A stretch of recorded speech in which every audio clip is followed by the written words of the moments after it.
সাদাকাও ঋণ হইতে পারে। সাদাকা কিভাবে ঋণ?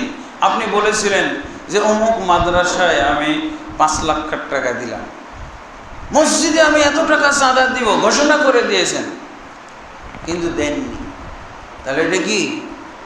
এটাও আপনার ঋণ রয়ে গেছে, এটা আল্লাহর ঋণ, এটা পরিশোধ না করলে খবর আছে। আল্লাহ রাসূল সাল্লাল্লাহু আলাইহি ওয়াসাল্লাম, তাহলে হজ আপনার উপরে ফরজ ছিল, উমরাও ফরজ থাকতে পারে। উমরা কিন্তু হজের সময় ফরজ হয়, হজ মৌসুমে যে উমরা করা হয়, এই উমরা এবং হজ, এই উমরাও কিন্তু ফরজ। হজের সময় যে উমরা করে এটা কিন্তু ফরজ। এমনিভাবে আমরা মান্নত যে করি, মান্নত, আমি ইনশাআল্লাহ আমার যদি ব্যবসা সফল হয়, আমার যদি অমুক উদ্দেশ্যটা পূর্ণ হয়, তা আগামী রমজানে অথবা আগামী ডিসেম্বরে আমি উমরায় যাব। কিন্তু উদ্দেশ্য সফল হলো, আপনার প্রয়োজন মিটলো, কিন্তু উমরা করলেন না, এটা আপনার ঋণ। সাদাকা যখন মান্নত করা হয়, যখন উমরা, নফল উমরা যখন মান্নত করা হয়, এটা তখন ফরজে পরিণত হয়ে যায়, ওয়াজিব হয়ে যায়, এটা অবশ্যই পালন করতে হবে। তারপরে কোনো ব্যক্তি যদি হজ ফরজ ছিল, হজ করতে যায় না, হজ ফরজ ছিল, তার নিজে যে হজ করে আসা উচিত, কিন্তু সে অসচেতন, সে হজ করে নাই, তাহলে কি হবে? তার এই টাকা থেকে হজ পালন করা হবে। বহু হাদিস এসেছে, সহিহ বুখারী, মুসলিম, আবু দাউদ, তিরমিজি, নাসাই। মহিলা এসে জিজ্ঞেস করছে, পুরুষ এসে জিজ্ঞেস করছে, ইয়া রাসূলুল্লাহ, আমার বাবার উপরে হজ ফরজ ছিল, আমার মায়ের উপরে হজ ফরজ ছিল, আমার ভাইয়ের উপরে হজ ফরজ ছিল, কিন্তু ওনারা করে যায় নাই, আমি যদি তার পক্ষে হজ করি তাহলে কি সে দায়ী মুক্ত হবে? আল্লাহ রাসূল সাল্লাল্লাহু আলাইহি ওয়াসাল্লাম বললেন, হ্যাঁ, অবশ্যই হয়ে যাবে। আল্লাহ রাসূল এটাকে কিয়াস দিয়ে বুঝিয়েছেন, যুক্তি দিয়ে বুঝিয়েছেন। তোমার মায়ের, তোমার বাবার যদি দুনিয়াতে কারোর কাছে ঋণ থাকতো, সেই ঋণ তুমি পরিশোধ করে দিলে সে দায়মুক্ত হতো কি না, ঠিক এমনিভাবে আল্লাহর ঋণ থেকেও দায়মুক্ত হয়ে যাবে। এবং হাদিসের ভাষায় এসেছে যে ফাদাইনুল্লাহি আহাক্কু, বান্দার ঋণের চাইতে আল্লাহর ঋণ হলো আরো বেশি কঠিন। ফাকযুল্লাহ দাইনাহু, তোমরা আল্লাহর দাইনকে পূর্ণ করো, পরিশোধ করো। ফাল্লাহু আহাক্কু বিল ওয়াফা, আল্লাহ রাসূল সাল্লাল্লাহু আলাইহি ওয়াসাল্লাম বলছেন, আল্লাহর ঋণ পূর্ণ করার ক্ষেত্রে বেশি হকদার, আল্লাহর ঋণ পূর্ণ করার ক্ষেত্রে আল্লাহ বেশি হকদার। আলহামদুলিল্লাহ। দেখেন, আমরা তাহলে যেই ব্যক্তি পয়সা রেখে গেছে, তার এগুলো কিন্তু কেউ ছুঁতে পারবে না। মৃত ব্যক্তির সম্পদ স্পর্শ করতে পারবে না। আগে এই কাজগুলো হবে, সমাধান হবে, আগে এগুলো হবে। কিন্তু আগে আমরা কি করি? এগুলো সব পর্যালোচনা করতে হবে, এগুলো সব বের করতে হবে যে তার কি কি ঋণ রয়ে গেছে, আল্লাহর ঋণ কি কি রয়ে গেছে। অনেকেই সিয়াম ফরজ ছিল, করতে পারে না, একটু সর্দি জ্বরের কারণে আমরা সিয়াম ছেড়ে দিই। আচ্ছা, যাই হোক, এই অসুস্থ অবস্থায় গোটা রমজান সিয়াম পালন করে না, সিয়াম পালন করতে হবে তার পক্ষে, না হলে ফিদিয়া দিতে হবে। ফিদিয়া মানেই তো টাকা, ফিদিয়া মানে তো চাউল, তাই না? হজ পালন, জীবিত ব্যক্তির হজ পালনে বিলম্ব করার সুযোগ আছে। বিলম্ব করলেও গুনাহ হবে না। গুনাহ হবে কখন? যখন হজের টাকাটা সে নষ্ট করে ফেলে বলতেছে, আর আমি হজে যাইতে পারবো না, এখন গুনাহগার। তো যখন তোমার কাছে টাকাটা ছিল তখন গেলে না কেন?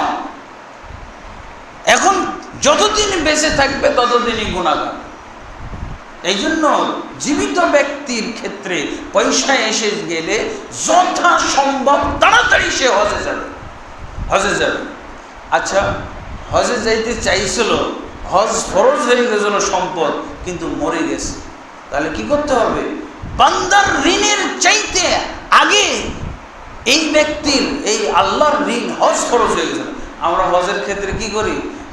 ব্যক্তি টাকা নিয়ে গেছে, টাকাটা ভাগ করে ফেলি খুব তাড়াতাড়ি, কিন্তু এর যে আল্লাহর ঋণ রয়ে গেছে, জীবিত ব্যক্তির ক্ষেত্রে বিলম্ব করা জায়েজ আছে। আপনার উপরে আজকে হজ ফরজ, এই বছরই হজ ফরজ হয়েছে, কিন্তু আপনি যেহেতু হজ জীবনে একবার ফরজ, কিন্তু বেঁচে থাকলে জীবনে একবার 50 বছরের মধ্যে হজ করলেই হয়ে যাবে, কিন্তু মরে যাওয়ার পর আর বিলম্ব চলবে না। মরার পর মৃত ব্যক্তির হজের ক্ষেত্রে কোনো বিলম্ব চলবে না। যেই বছর মারা গেছে সেই বছরই অবশ্যই হজ পালন করতে হবে তার পক্ষে, যদি তার সুযোগ্য সন্তান থেকে থাকে, সচেতন সন্তান থেকে থাকে। মরতেও উচিত না। অনেকে কি করে, ওয়ারেসরা টাকা পয়সা বন্টন করে নিয়ে এসে বলছে বাবার হজটা আচ্ছা দেখা যায়, মানে একটা বছর পুরা আযাব ভোগ করো, শাস্তি ভোগ করো, কবরের আযাব চলতে থাক। আপনার পিতার কবরের আযাব চলবে, আপনার মায়ের কবরের আযাব চলবে, আপনার আত্মীয়র কবরের আযাব চলবে, ভাইয়ের কবরের আযাব, আর আপনি বলছেন এটা আস্তে ধীরে দেখা যাবে না। জীবিত ব্যক্তির ক্ষেত্রে বিলম্ব চলে, মৃত ব্যক্তির ক্ষেত্রে কোনো বিলম্ব চলবে না। এই বছর মারা গেছে, অবশ্যই আগামী বছরের জন্য তার পক্ষে হজ পালন করা হয়। এবং এটা শর্ত না যে তারই আত্মীয়, তার ভাই হইতে হবে, তার বোন হইতে হবে, তার ছেলে হইতে হবে। যদি আপনার এরকম না লোক থাকে, এটা বেশি সচেতন হইতে হবে। আল্লাহর ঋণ। সাহাবী কি বলছে? হযরত ইবনে আব্বাস রাদিয়াল্লাহু থেকে বর্ণিত, ক্বালা রাজুলুন ইয়া রাসূলুল্লাহ ইন্না আবি মাতা ওয়া লাম ইয়াহুজ্জা। হে আল্লাহর রাসূল, আমার পিতা, তার উপরে হজ ফরজ ছিল কিন্তু হজ পালন করে নাই। আফা আহুজ্জু আনহা, আমি কি তার পক্ষে হজ পালন করব? ক্বালা আরাইতা, তুমি কি মনে করো? লাউ কানা আলা আবি লা দাইনুন, লাউ কানা আলা আবিকা দাইনুন, যদি তোমার পিতার ঋণ থাকতো তাহলে তোমাকে এটা ঋণ পরিশোধ করতে হইতো না? বলছে হ্যাঁ। ক্বালা নাম। ক্বালা ফাদাইনুল্লাহি হাক্কু, আল্লাহর ঋণ হলো মানুষের ঋণের চেয়েও অগ্রাধিকার যোগ্য। আপনি বলেন তো, আল্লাহর হক বেশি বড় না বান্দার হক বেশি বড়? আল্লাহর হক বেশি বড়। অনেকে কিন্তু ভুল করি, বান্দার হক বেশি বড়। তাহলে কি আল্লাহ আকবার না বান্দা আকবার? বলেন আপনি, আল্লাহ আকবার, বান্দাহু আকবার না, তাই না? এটা কিন্তু ভুল, মারাত্মক ভুল। আল্লাহ তাআলার দিকটা আপনি যদি ক্লিয়ার রাখেন, আল্লাহ আপনাকে নাজাতের ব্যবস্থা করে দেবেন। বান্দার হক যদি নষ্ট করে থাকে, সেটা যদি তার পক্ষে পরিশোধ করা সম্ভব না হয়, কিন্তু আল্লাহর হক যদি ঠিক সে আদায় করে দিয়ে থাকে, বান্দার ব্যাপারে আল্লাহ তাবারক ওয়া তাআলা দেখে নেবেন, ব্যবস্থা করবেন। একজন লোক 99 জনকে হত্যা করেছিল, মনে আছে? তার কি হক নষ্ট করেছিল? তার জানই নষ্ট করে ফেলেছে। কয়জনের জান নষ্ট করেছে? 99 জনকে হত্যা করেছে, আর একজনকে 100 হত্যা করে 100 পূর্ণ করেছে। তো কি বান্দার হক নষ্ট করেনি লোকটা? হক নষ্ট তো দূরের কথা, তার জানই নষ্ট করে ফেলছে। কয়জনের জান নষ্ট করেছে? 100 জনের জান নষ্ট করেছে। আল্লাহ কি সেই ব্যক্তির ব্যাপারে ব্যবস্থা নিয়েছিলেন? কি ব্যবস্থা? সে জান্নাতে গেছে। আল্লাহর হক সে যখন বুঝতে পেরেছে, আমি এই জীবনে যা করেছি সব অন্যায় করেছি, পাপ অপরাধ করেছি, আল্লাহর কাছে তওবা করেছে, আল্লাহ সব এগুলো মোচন করে দিয়েছে। বান্দা সৃষ্টি করেছেন কে? আল্লাহ। সৃষ্টি করেছেন কেন? ইবাদতের জন্য। অতএব আল্লাহ তাবারক ওয়া তাআলা এগুলো ডিসমিস করে দিতে পারেন, কিন্তু আল্লাহর হক অবশ্যই পুঙ্খানুপুঙ্খভাবে আদায় করতে হবে। আল্লাহর হকের ব্যাপারে শিথিলতা করার কোনো সুযোগ নাই, বান্দার হকের ব্যাপারে শিথিলতার অনুমতি নাই।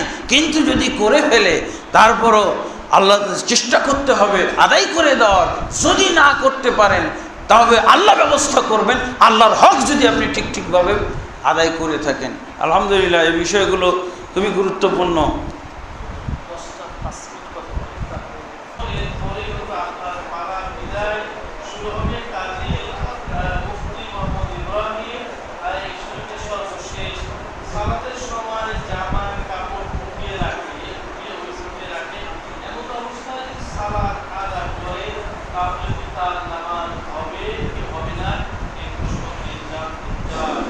আলহামদুলিল্লাহ, প্রশ্ন শুনেছেন। সালাতের সময় জামার হাত গুটিয়ে রাখা এইভাবে, অথবা পায়জামা গুটিয়ে নিচের দিক থেকে উপরে পায়জামা প্যান্ট গুটিয়ে রাখা, এই গুটিয়ে রেখে সালাত পড়া নিষিদ্ধ।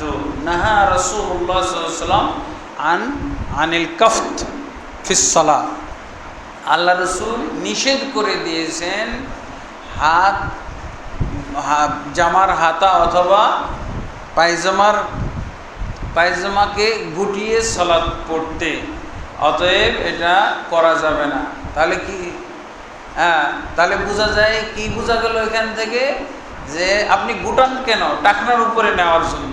এই হাদিস থেকেও বোঝা গেল যে পায়জামা প্যান্ট বানাইতে হবে টাকনার উপরে।